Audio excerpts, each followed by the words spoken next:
시청하기 전에 구독과 좋아요 버튼 꾹 눌러주시면 영상 제작에 아주 큰 힘이 됩니다. 북런던의 회색 하늘 아래 토트넘 호스퍼 스타디움의 조명은 언제나 조금 서늘했다. 2024년 10월 27일 오후 3시 30분 웨스트햄과의 경기에서 손흥민이 마지막 골을 넣었을 때 나는 그것이 토트넘에서의 마지막 골이 될 줄 몰랐다. 15년간 축구 기자로 활동하면서 수많은 이적설을 다뤄봤지만 그날의 골 세리머니는 달랐다. 평소보다 길게 팬들을 바라보더니 가슴에 손을 얹고 깊게 고개를 숙였다. 2015년 여름 23세 손흥민이 바이어 레버쿠젠을 떠나 프리미어리그에 입성했을 때를 기억한다. 당시 독일 분데스리가 담당 기자였던 나는 그의 마지막 레버쿠젠 경기를 취재했다. 작은 체구, 낯선 언어, 동양인이라는 편견. 하지만 그는 입을 다문 채 골로 말했고 경기를 통해 존중을 얻었다. 7년 프리미어리그에서 164경기 104골 숫자만으로도 충분히 레전드였지만 진짜 의미는 다른 곳에 있었다. 해리 케인과의 투톱 파트너십은 토트넘 역사상 가장 치명적인 조합이었고 2019년 챔피언스리그 결승 진출의 주역이었다. 무엇보다 그는 아시아 선수가 유럽 최고 무대에서도 주인공이 될 수 있음을 증명했다. 하지만 축구는 언제나 순환한다. 2023년 여름 케인이 바이에른 뮌헨으로 떠났고 앙헤 포스테코글루 감독이 부임하며 팀은 완전히 새로워졌다. 높은 라인, 빠른 전환, 젊은 선수들 중심의 축구. 32살의 손흥민에게는 체력적으로 버거운 시스템이었다.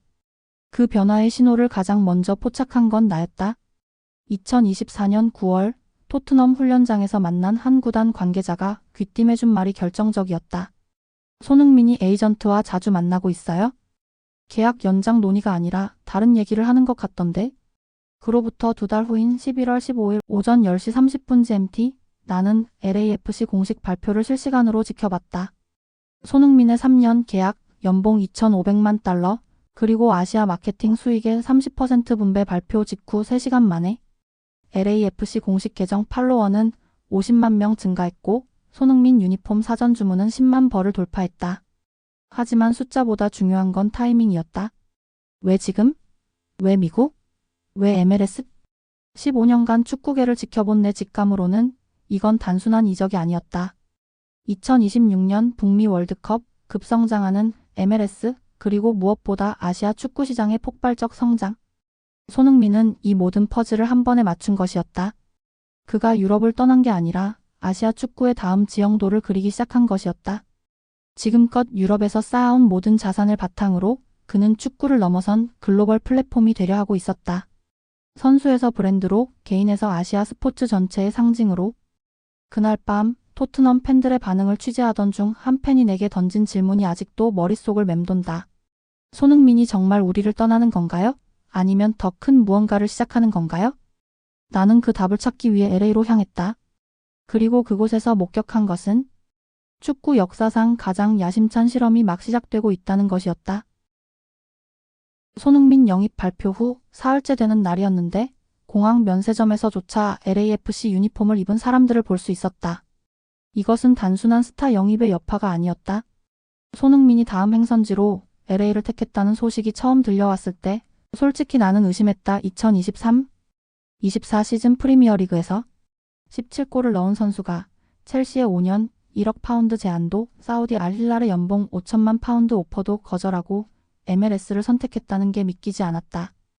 15년 동안 축구 기자로 활동하며 베컴의 LA 갤럭시 이적부터 질라탄의 충격적인 MLS 데뷔까지 지켜봤지만 이처럼 예측 불가능한 결단은 처음이었다. 베컴은 37세, 질라탄은 36세였다. 하지만 손흥민은 고작 32세, 여전히 커리어 정점에 있는 선수였다. 내가 LA에 도착한 이유는 단순했다. 이 결정 뒤에 숨겨진 진짜 이유를 찾기 위해서였다. 그리고 내가 처음 찾아간 곳은 코리아타운이었다. 로스앤젤레스 한인타운은 북미 최대 규모다. 인구 12만 명, 연간 경제 규모 85억 달러. 하지만 숫자보다 중요한 건 이들의 문화적 영향력이었다. K-팝, K-드라마, 그리고 이제는 K-축구까지. 손흥민은 이 모든 한류의 정점에 서 있는 인물이었다. LAFC 창단 이사 중 한 명인 톰 펜과의 인터뷰에서 놀라운 사실을 알게 되었다. 손흥민 영입은 3년 전부터 계획된 프로젝트였어요. 우리는 단순히 좋은 선수를 원한 게 아니라 LA의 문화 지형도를 바꿀 수 있는 아이콘을 찾고 있었습니다. LAFC는 2014년 창단 당시부터 다름을 추구했다. 기존 LA 갤럭시와의 차별화를 위해 다운타운에 전용 스타디움을 짓고 젊은 층을 타겟으로 한 마케팅을 전개했다. 블랙과 골드로 이뤄진 유니폼은 패션 아이템으로도 인기를 끌었고 할리우드 스타들이 VIP석을 채웠다. 하지만 진짜 변화는 손흥민이 오면서 시작되었다. 영입 발표 후 48시간 만에 구단 소셜미디어 팔로워는 200만 명 증가했고 아시아 지역 팬클럽은 27개국에서 184개로 폭증했다. 무엇보다 놀라운 건 유니폼 판매량이었다. 기존 한 시즌 판매량을 단 일주일 만에 넘어선 것이다. 이건 단순한 마케팅 성공이 아니에요? LAFC 마케팅 디렉터 사라 존슨이 내게 말했다.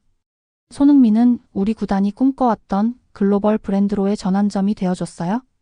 하지만 진짜 충격은 코리아타운에서 기다리고 있었다. 손흥민 영입 발표 당일 나는 그곳의 한 식당에서 3대가 함께 온 가족을 만났다. 72살 할아버지 박승호 씨, 45살 아들 박민수 씨, 그리고 12살 손자 박준호 군. 모두 똑같은 손흥민 LAFC 유니폼을 입고 있었다. 60년 전 이민 와서 처음이에요? 박승호 씨가 눈물을 글썽이며 말했다. 우리 손자가 할아버지처럼 아시아 사람을 자랑스러워하는 걸 보는 게 그 순간 나는 깨달았다. 손흥민의 LA행은 단순한 이적이 아니었다. 그는 시대를 건너뛰고 있었다. 유럽에서 개인의 성공을 증명한 후 이제는 아시아 전체의 자존감을 끌어올리는 프로젝트를 시작한 것이었다. 그리고 LA는 그 실험을 위한 완벽한 실험실이었다. 로스앤젤레스 다운타운의 작은 카페에서 손흥민을 처음 만났을 때 그는 예상보다 훨씬 차분했다. 헐리우드 팜트리가 줄지어 선 윌셔대로에서 흰 반팔 티셔츠와 야구 모자 차림의 그는 마치 동네 형 같았다. 하지만 대화가 시작되자 그의 언어는 놀랍도록 전략적이었다. 기자님, 제가 왜 여기 왔는지 정말 궁금하시죠? 나는 솔직하게 고개를 끄덕였다. 첼시의 주급 20만 파운드 오퍼, 바이에른 미넨의 러브콜, 알 힐랄의 연봉 5천만 파운드 제안을 모두 거절하고 MLS를 선택한 이유를 이해할 수 없었다. 그는 테이블 위에 스마트폰을 꺼내 하나의 그래프를 보여주었다. MLS 연평균 관중 증가율이었다. 2019년 21,310명에서 2024년 28,915명으로 5년간 36% 증가. 더 놀라운 건 18세에서 34세 관중 비중이 47%에 달한다는 점이었다. 유럽 주요 리그들은 이미 성숙기에 접어들었어요. 프리미어리그 평균 관중 나이가 44세인 반면 MLS는 31세입니다. 저는 성장하는 시장에 투자하고 싶었어요. 하지만 진짜 놀라운 건 그 다음이었다. 손흥민은 또 다른 자료를 꺼냈다. 아시아계 미국인 인구 증가율과 구매력 데이터였다. 현재 2,300만 명에서 2050년 4,600만 명으로 2배 증가 예상, 연간 구매력 1조 2천억 달러. 전 단순히 축구를 하러 온 게 아니에요. 이 거대한 시장의 교두보 역할을 하러 왔습니다. 그의 분석력은 웬만한 마케팅 전문가를 능가했다. 특히 2026년 월드컵의 파급 효과에 대한 그의 예측은 정확했다. FIFA는 북미 월드컵 총 시청자 수를 50억 명으로 예상하고 있었고 이 중 상당 부분이 미국 축구에 대한 관심으로 이어질 것이라는 계산이었다. 제가 지금 여기서 만드는 모든 순간들이 2년 후 월드컵 때 미국 축구의 자산이 될 거예요.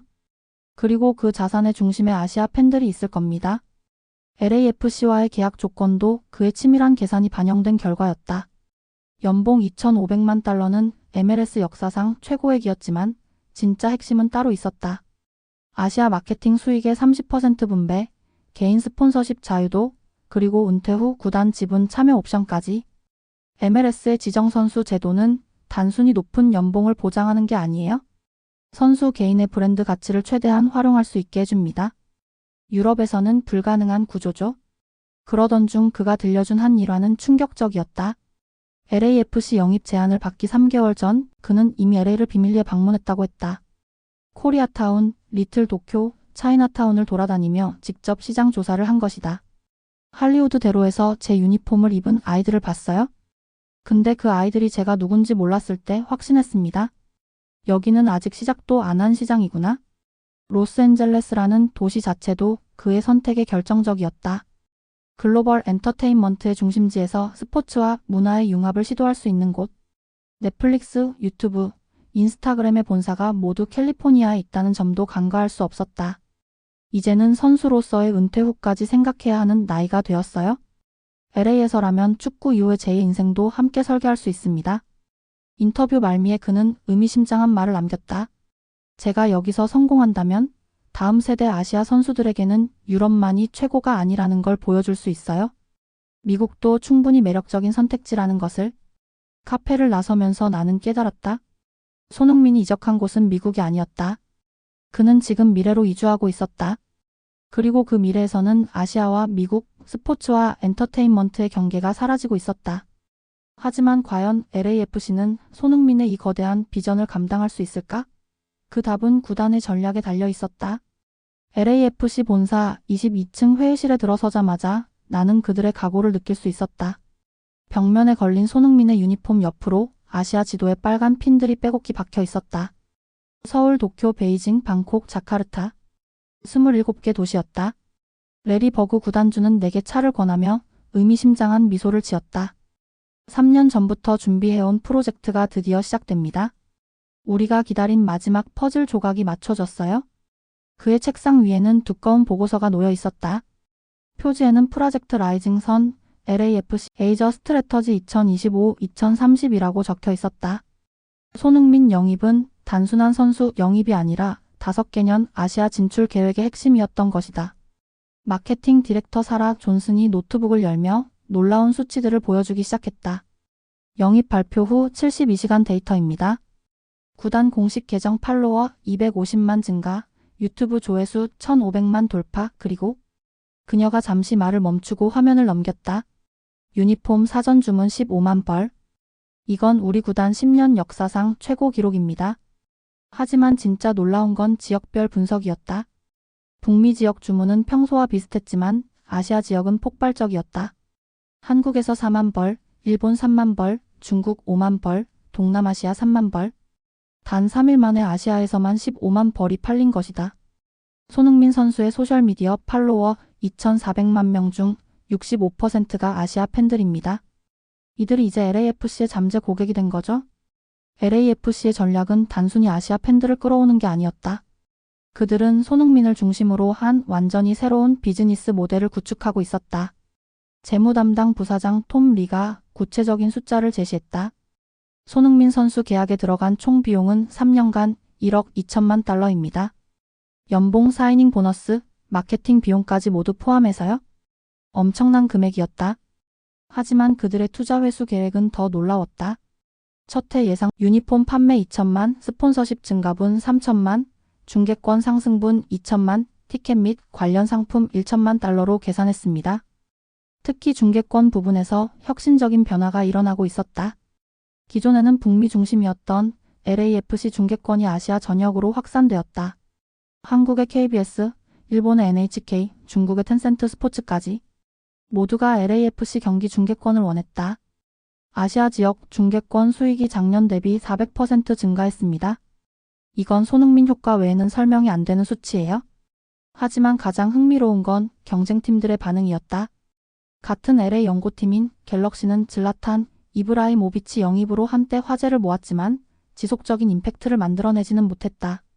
반면 LAFC는 손흥민을 통해 장기적인 브랜드 가치 상승을 노리고 있었다. 갤럭시가 일회성 스타 마케팅에 집중했다면 우리는 아시아라는 거대한 대륙 전체를 타겟으로 하고 있습니다. 그러나 부담도 만만치 않았다. 사라 존슨이 솔직하게 털어놨다. 솔직히 압박감이 큽니다. 손흥민 선수가 부상당하거나 기대에 못 미치는 성과를 보이면 이 모든 투자가 물거품이 될 수 있거든요. 하지만 그들은 리스크를 최소화할 방법도 이미 준비해두고 있었다. 손흥민 전담 의료팀 구성, 맞춤형 훈련 프로그램, 그리고 무엇보다 그의 브랜드 가치를 경기력과 별개로 유지할 수 있는 다양한 콘텐츠 제작. 우리는 손흥민을 단순한 선수가 아니라 하나의 미디어 플랫폼으로 보고 있어요. 그의 일상, 훈련, 경기 외 활동까지 모든 것이 콘텐츠가 됩니다. 마지막으로 레리 버그가 의미심장한 말을 남겼다. 손흥민은 우리 구단의 선수가 아니라 미국 축구 전체의 게임 체인저입니다. 그리고 그 변화가 어떻게 받아들여질지는 그는 창밖을 바라보며 말을 멈췄다. 저 멀리 BMO 스타디움이 보였고 그곳에서는 이미 손흥민의 첫 홈 경기를 기다리는 팬들의 줄이 길게 늘어서 있었다. 팬들이 결정할 겁니다. 2024년 12월 15일 오후 2시 손흥민의 LAFC 홈 데뷔전. BMO 스타디움 주변은 이미 축제 분위기였다. 킥오프 3시간 전부터 몰려든 22,000명의 관중들 사이로 한국어, 스페인어, 영어가 뒤섞인 응원 구호가 메아리쳤다. 하지만 내가 주목한 건 숫자가 아니라 사람들의 눈빛이었다. 이 경기가 단순한 스포츠 이벤트가 아니라는 걸 확신했다. 하지만 경기장 내부 VIP 라운지의 분위기는 사뭇 달랐다. LAFC 마케팅팀은 실시간 데이터를 모니터링하고 있었다. 대형 스크린에는 소셜미디어 언급량, 유니폼 판매 현황, 티켓 재판매 가격 등이 실시간으로 업데이트되고 있었다. 마케팅 디렉터 사라 존슨이 내게 보여준 수치는 놀라웠다. 경기 시작 2시간 전까지 당일 유니폼 판매량이 평소 한 달치를 넘어섰어요. 2,847벌이죠. 특히 아시아계 구매자 비중이 73%에 달합니다. 경기 시작 17분 손흥민이 오른발 슈팅으로 LAFC 첫 골을 기록했다. 그 순간 경기장은 완전히 둘로 나뉘었다. 관중석에서는 폭발적인 환호성이 터져나왔다. 박준호 군은 할아버지를 끌어안으며 울먹였고 히스패닉 아버지는 아시아계 아이와 하이파이브를 나눴다. 언어와 피부색을 넘어선 순수한 감동이 스타디움을 가득 채웠다. 반면 VIP석에서는 차분한 박수와 함께 조용한 만족의 미소들이 번졌다. 스폰서 관계자들은 서로 고개를 끄덕이며 무언의 확신을 교환했다. 그들에게 그 골은 단순한 득점이 아니라 투자 수익률의 가시적 증명이었다. 하지만 모든 반응이 긍정적이지만은 않았다. 경기 후 소셜미디어에는 우려의 목소리도 적지 않았다. MLS가 아시아 선수들의 은퇴 리그가 되는 건 아닌가? 미국 축구 발전에 정말 도움이 될까? 너무 과한 마케팅 아닌가? 이런 반응들은 특히 기존 MLS 팬들 사이에서 나타났다. 그들은 손흥민의 인기가 축구 자체보다는 문화적 현상에 가깝다고 우려했다. 하지만 경기 후 진행된 팬 사인회 현장에서 나는 흥미로운 발견을 했다. 줄을 선 600여 명 중 약 40%는 축구를 처음 보러 왔다고 답했다. 특히 아시아계 부모들이 자녀와 함께 온 경우가 많았는데 이들 대부분은 손흥민 때문에 축구에 관심을 갖게 됐다고 말했다. 12살 에밀리 김양은 내게 이렇게 말했다. 전에는 축구가 뭔지도 몰랐는데 손흥민 오빠가 오니까 재미있어졌어요. 이제 매 경기 보고 싶어요. 이것이야말로 구단이 노린 크로스오버 효과의 완벽한 사례였다. 스포츠 팬이 아닌 사람들이 문화적 동질감을 통해 새로운 팬층으로 유입되는 현상. 경기 당일 최종 집계 결과는 구단의 모든 예상을 뛰어넘었다. 유니폼 판매 4,123벌 평소 대비 847% 증가. 소셜미디어 언급 145만 건, 전일 대비 1200% 증가. 구단 공식 계정 팔로워 25만 명 증가. 다음 홈 경기 티켓 72시간 만에 완판. 하지만 숫자보다 인상적인 건 사람들의 변화였다.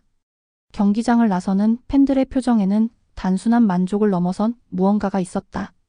마치 역사적인 순간을 함께 목격했다는 자부심 같은 것이었다. 특히 한국계 미국인 팬들의 반응은 각별했다. 샌드라 리 34세, 2세 교포는 눈물을 글썽이며 말했다. 이민 2세로 살면서 항상 어정쩡한 정체성에 고민이 많았는데 오늘은 정말 당당하게 나는 한국계 미국인이라고 말할 수 있었어요. 하지만 나에게 가장 강렬했던 순간은 따로 있었다. 경기 종료 후 선수들이 관중석에 인사하러 나왔을 때 손흥민은 특별히 아시아계 팬들이 많이 모인 섹션으로 다가갔다. 그 순간 수백 명이 일제 일어나 쏘니? 를 외치며 태극기와 성조기를 함께 흔들었다. 그 장면을 보며 나는 깨달았다. 손흥민은 이제 단순한 축구 선수를 넘어서 두 문화를 연결하는 다리 역할을 하고 있었다. 그리고 그 다리 위에서 새로운 종류의 팬덤이 탄생하고 있었다. 그런데 과연 이 열풍이 지속될 수 있을까? 첫 경기의 성공은 확실했지만 진짜 시험은 이제부터였다. LAFC 트레이닝 센터에서 손흥민과의 두 번째 만남은 첫 인터뷰와 완전히 달랐다. 2025년 1월 LA의 따뜻한 겨울 햇살 아래에서 그는 더욱 확신에 차 있었다. 기자님, 많은 사람들이 제 선택을 하향 이적이라고 하더군요. 그는 쓴웃음을 지으며 말했다. 하지만 그런 평가 자체가 구시대적 사고라고 생각해요. 그는 태블릿을 꺼내 흥미로운 자료를 보여줬다. 지난 10년간 유럽 5대 리그와 MLS의 성장률 비교 그래프였다. 프리미어리그의 연평균 매출 증가율이 3.2%인 반면 MLS는 12.7%를 기록하고 있었다. 성숙한 시장 대 성장하는 시장. 저는 후자를 택했어요. 하지만 그의 선택이 단순히 경제적 계산에만 기반한 건 아니었다. 그는 현대 축구에서 일어나고 있는 근본적 변화를 정확히 읽고 있었다. 유럽에서는 제가 아시아 선수 손흥민이었어요.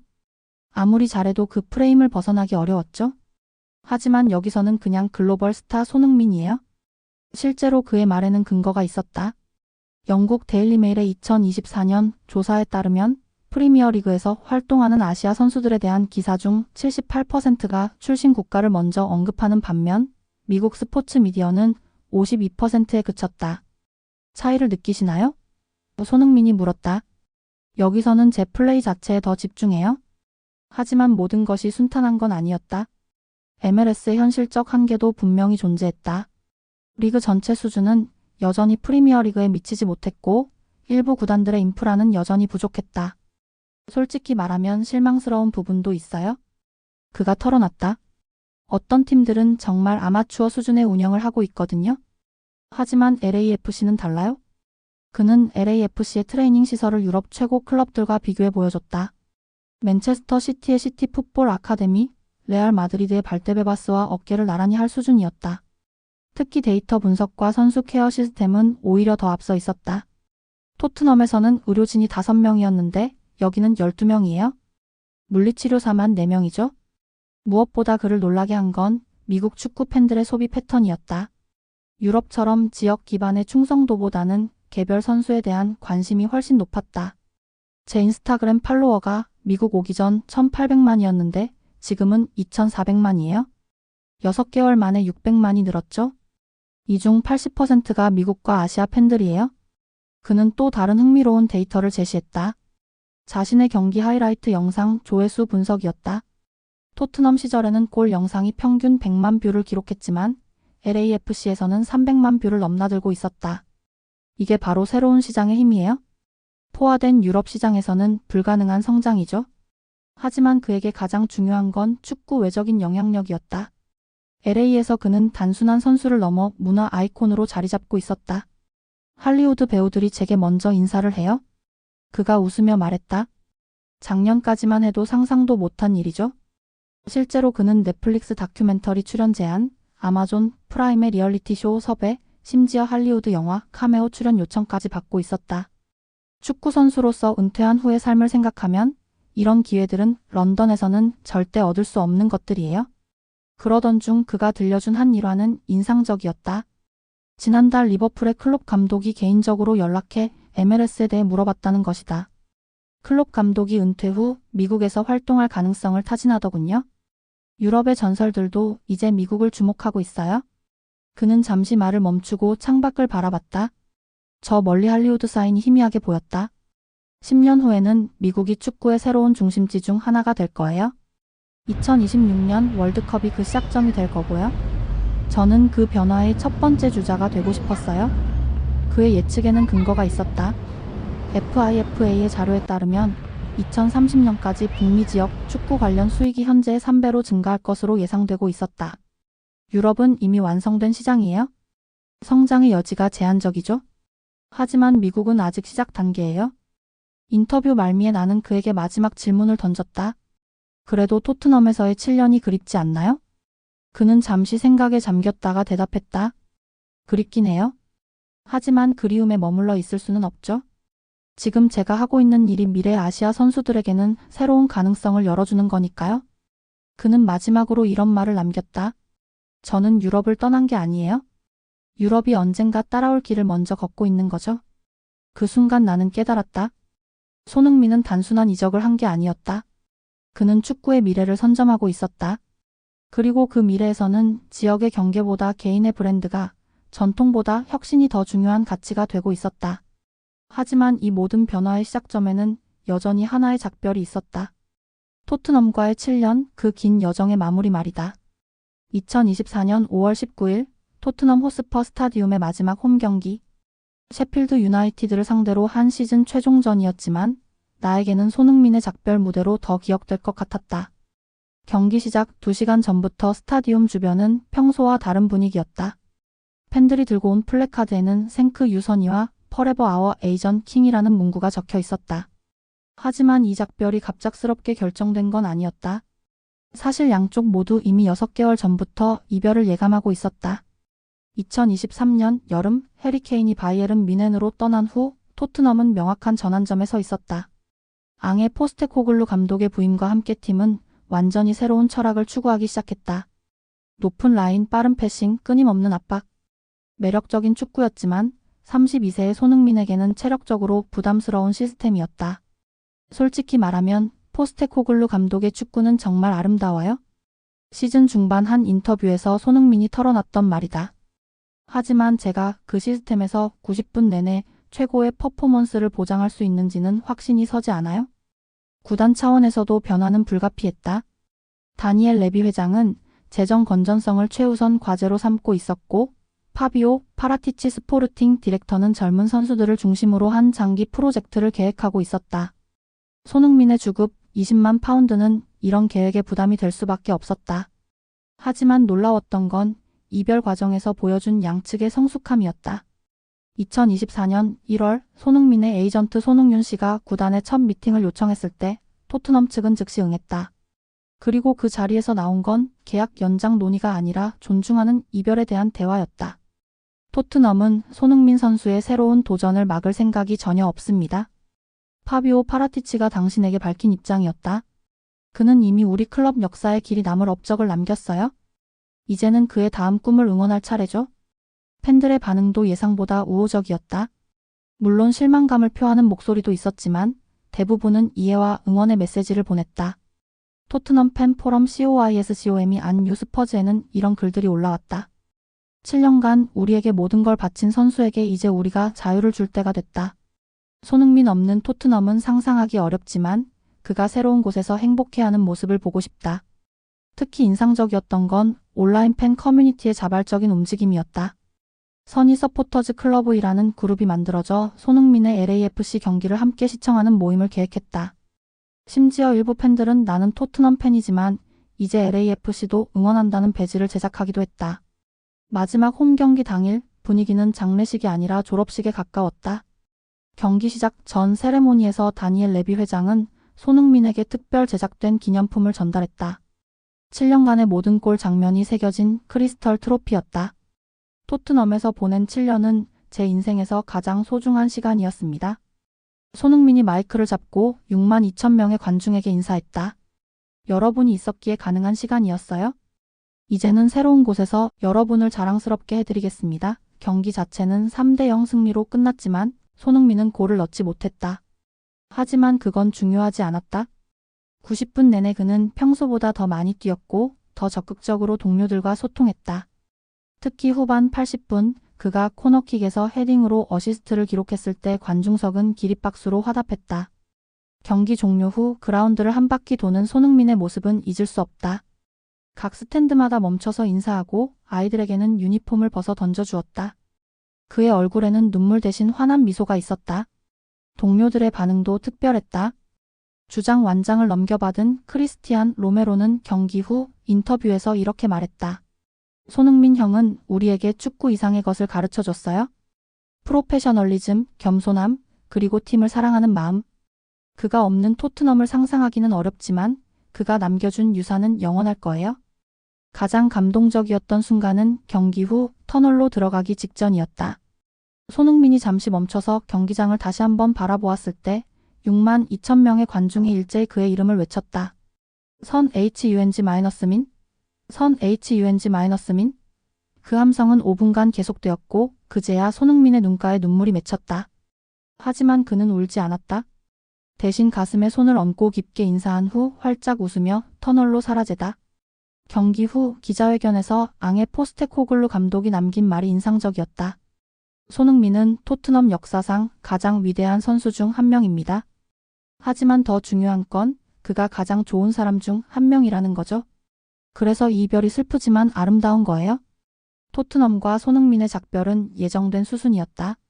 하지만 그 작별이 특별했던 이유는 서로에 대한 존중과 감사가 바탕이 되었기 때문이다.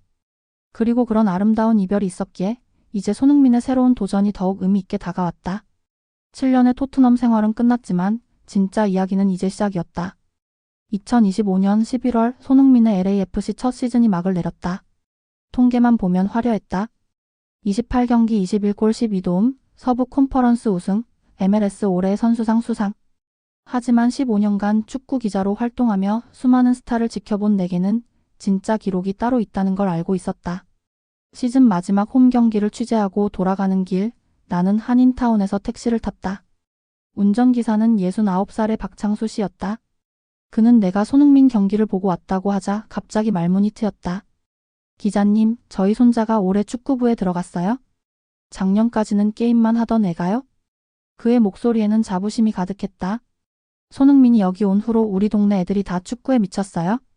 주말마다 공원에서 축구하는 아이들 보면 정말. 그는 잠시 말을 멈추고 백미러로 나를 바라봤다. 60년 전 이민 와서 이런 날이 올 줄은 꿈에도 몰랐어요. 우리 손자가 아시아 사람을 자랑스러워하는 걸 보니까 그 순간 나는 손흥민이 진짜로 바꾼 게 무엇인지 깨달았다. 득점이 아니라 세대 간의 연결, 기록이 아니라 도시의 문화였다. 실제 변화는 눈에 보였다. USC 스포츠 마케팅 연구소의 조사에 따르면 LA 지역 18세 이하 축구 등록 선수가 전년 대비 34% 증가했다. 특히 아시아계 청소년의 증가율은 67%에 달했다.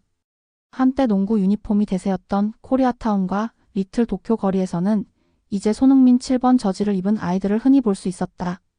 하지만 정말 놀라운 건 따로 있었다.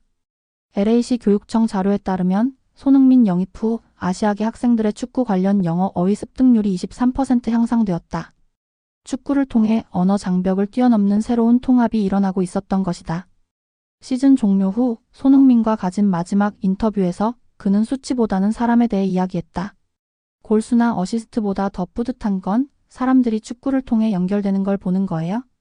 그는 창밖을 바라보며 말했다. 할아버지와 손자가 함께 경기를 보고 서로 다른 문화의 아이들이 한 팀에서 뛰는 모습. 그게 제가 정말 하고 싶었던 일이에요. LAFC의 성과도 놀라웠다. 구단 가치는 손흥민 영입 전 7억 달러에서 11억 달러로 57% 상승했다. 하지만 더 중요한 건 브랜드 확장이었다. 아시아 29개국의 공식 팬클럽이 생겼고 중국 웨이보 팔로워는 800만을 돌파했다. MLS 전체에도 파급 효과가 컸다. 아시아 지역 중계권 수익이 전년 대비 280% 증가했고 19세 이하 아시아 선수들의 MLS 아카데미 지원율이 150% 늘어났다. 특히 한국, 일본, 호주의 유망주들이 손흥민 루트를 따라 미국 진출을 희망하기 시작했다. 하지만 손흥민 본인에게 가장 의미 있었던 순간은 골이나 우승이 아니었다. 시즌 중반 포틀랜드와의 경기에서 상대 수비수가 부상을 당했을 때 그가 즉시 달려가 선수를 일으켜 세우고 어깨를 두드려준 장면이었다. 그 모습이 소셜미디어에 퍼지며 수백만 뷰를 기록했고 스포츠먼십 라이크 선이라는 해시태그가 전 세계적으로 트렌드가 되었다. 그때가 가장 기억에 남아요? 손흥민이 말했다. 많은 사람들이 그 장면을 보고 축구의 진짜 아름다움에 대해 이야기해 주셨거든요. 승부보다 중요한 게 있다는 걸 보여줄 수 있어서 뿌듯했어요. 그는 이제 단순한 축구 선수를 넘어 문화적 아이콘이 되어 있었다. 할리우드 스타들이 경기를 보러 오고 넷플릭스에서는 그의 다큐멘터리 제작을 제안했다. TIM이지는 그를 2025년 가장 영향력 있는 100인 중 한 명으로 선정했다. 하지만 무엇보다 인상적이었던 건 그가 만들어낸 새로운 팬덤의 형태였다. LAFC 경기장에서는 이제 태극기와 성조기, 일장기가 함께 흔들리는 모습을 볼 수 있었다. 서로 다른 언어를 쓰지만 같은 선수를 응원하는 다문화 커뮤니티가 자연스럽게 형성되었다. 시즌 종료 후 실시한 팬 설문조사 결과는 놀라웠다. LAFC 팬 중 42%가 손흥민 때문에 축구에 관심을 갖게 되었다고 답했고 이 중 73%는 앞으로도 계속 축구를 볼 것이라고 응답했다. 일시적 현상이 아니라 지속 가능한 팬층 확장이 일어나고 있었던 것이다. 그러나 모든 것이 순탄하지만은 않았다. 일부에서는 과도한 상업적 마케팅이라는 비판도 있었고 MLS가 아시아 선수들의 쇼케이스 리그로 전락할 위험성도 제기되었다. 손흥민 본인도 이런 우려를 인식하고 있었다. 저 하나로 모든 게 바뀌지는 않아요? 그가 솔직하게 말했다. 하지만 제가 여기서 보여준 것들이 다음 세대에게는 가능성의 증명이 되었으면 해요. 아시아 선수도 미국 축구도 모두 더 높은 곳으로 갈 수 있다는. 마지막 인터뷰를 마치고 LAFC 트레이닝 센터를 나서며 나는 지난 1년을 되돌아봤다. 처음 손흥민의 LA행 소식을 들었을 때 의문들이 이제는 모두 해결되었다. 그는 정말로 유럽을 떠난 게 아니라 미래를 선점하고 있었다. 15년간 축구 기자로 활동하며 베컴의 갤럭시 시절부터 메시의 인터 마이애미까지 수많은 스타의 이적을 지켜봤지만 손흥민만큼 한 도시의 문화를 바꾼 선수는 없었다. 그는 골과 어시스트를 넘어서 사람들의 마음과 꿈을 바꾸는 선수였다.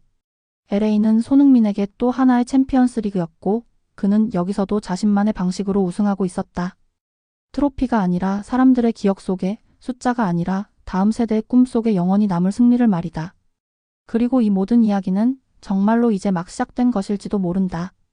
2026년 월드컵이 다가오고 있고 MLS는 계속 성장하고 있으며 손흥민은 여전히 32살의 한창 때다. 축구 역사상 가장 야심찬 실험의 첫 번째 챕터가 성공적으로 끝났다면 이제 두 번째 챕터가 기다리고 있다.